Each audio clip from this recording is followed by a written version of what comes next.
জীবাশ্ম ও নবায়নযোগ্য জ্বালানির মধ্যে কর কাঠামোতে বড় ধরনের বৈষম্য আছে।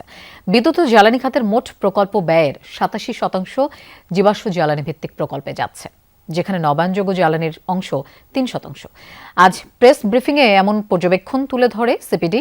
বলা হয়, নবায়নযোগ্য জ্বালানির প্রযুক্তি আমদানিতে কর হার তুলনামূলকভাবে বেশি। বিশ্লেষণে আরও বলা হয়, কর কাঠামোর কারণে নবায়নযোগ্য জ্বালানি খাত কম প্রতিযোগিতামূলক হয়ে পড়ছে এবং বিনিয়োগে নিরুৎসাহিত হচ্ছেন উদ্যোক্তারা। সৌর ও বায়ু প্রযুক্তির উপর অগ্রিম কর প্রত্যাহার এবং ব্যাটারির উপর শুল্ক উল্লেখযোগ্যভাবে কমানোর সুপারিশ করেছে সিপিডি। নবায়নযোগ্য জ্বালানি খাতে ভর্তুকি ও বাজেট বরাদ্দ বাড়ানোর প্রস্তাব দিয়েছে সিপিডি। বলছে, বেসরকারি বিদ্যুৎ কেন্দ্রের সাথে অসম চুক্তির কারণে সরকারের বিদ্যুৎ উৎপাদন ব্যয় কমছে না।